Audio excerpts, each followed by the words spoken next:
Hello friends, तो आज हम बनाने जा रहे हैं गुजिया। इसके लिए हमें चाहिए काजू एक कटोरी सूजी, एक कटोरी बादाम, पिसी हुई इलायची,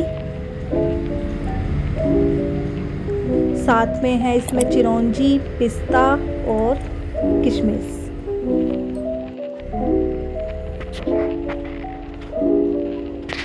तो ये सब हमने ले लेना है और उसके बाद हमें लेना है सूखे गोले को कद्दूकस कर लिया है।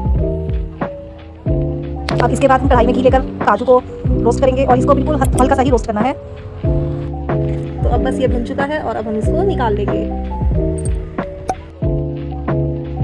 अब हम इसी बचे हुए घी में डालेंगे बादाम और इनको भी हमें हल्का सा ब्राउन होने तक रोस्ट करना है। तो अब ये रोस्ट हो चुके हैं और इनको भी हम अलग निकाल लेंगे। और अब इस बचे हुए घी में हम पिस्ता भूनेंगे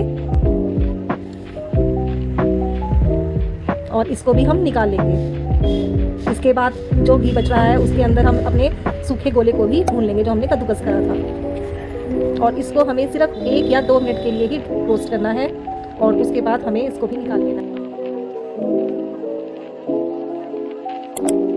अब हम थोड़ा सा घी और डालेंगे और उसमें सूजी को भूनेंगे। और सूजी हमें ज़्यादा ब्राउन नहीं करनी है, सिर्फ हल्की सी ही रोस्ट करनी है।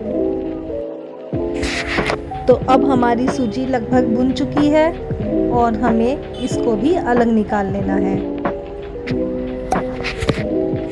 और अब हम कढ़ाई में घी डालेंगे और उसमें हम अपने मावे को भूनेंगे। और इसको हमें ज़्यादा देर तक के लिए नहीं भूनना है, थोड़ी देर भूनने के बाद हमें इसको गैस बंद कर देनी है। अब हमें बादाम लेने हैं और इनको मिक्सी में हल्का दरदरा कर लेना है, जिनका पाउडर नहीं बनाना। और उसके बाद हमें काजू लेने हैं और उनका भी हमें इसी तरह से उनको भी दरदरा पीस लेना है। सारी चीज़ों को एक साथ मिक्स करके और उनको हमें मावे में मिक्स कर देना है। और इसमें जब ये ठंडा हो जाए, अब इसके बाद हमें लगभग 1 किलो बूरा लेनी है और इस बूरा को भी हमने इसी मिक्सचर में मिक्स कर लेना है और अपने अकॉर्डिंग मीठा देख लेना है। और इस तरह मिक्स करने के बाद हमारा मिक्सचर रेडी हो जाएगा। अब हमें लगभग 1 किलो मैदा लेनी है और इस मैदा में हमें लगभग आधी कटोरी मोयन डालना है, जो कि घी का डलेगा। अब इस मिक्सचर को हमें हाथों से अच्छे से रब कर लेना है और इसको घी को अच्छे से मिला लेना है। और उसके बाद हमें इसकी एक मुट्ठी बनाकर देखनी है, बांध कर देखना है, जिससे कि ये मुट्ठी की तरह बंध जाए।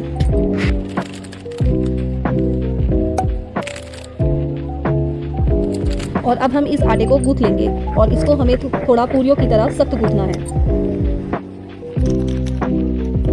अब हमें आटे की लोई तोड़ लेनी है, छोटी छोटी, जितनी हम पूरियां बनाते हैं। और उसके बाद हमें इनकी पतली पतली पूरियां बेल लेनी है। और अब हमें ये मिक्सचर लेना है जो हमने तैयार किया था। इसको 1 चम्मच हमने इसमें डाल करके और इसके चारों तरफ हमें एक मैदा और पानी की स्लरी सी बनानी है और उसका घोल लगा लेना है इस तरह से चारों ओर। और फिर इसके बाद इसको अच्छे से प्रेस करके हमें इसको दबा करके गुजिया के साँचे में रख के इसको काट लेना है। और इस तरह हम अपनी गुजिया तैयार कर लेंगे।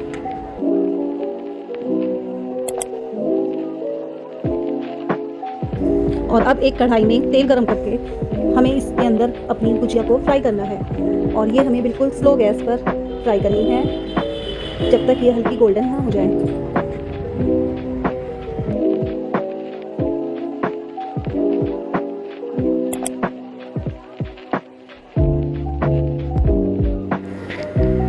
तो अब हमारी गुजिया बन करके रेडी है।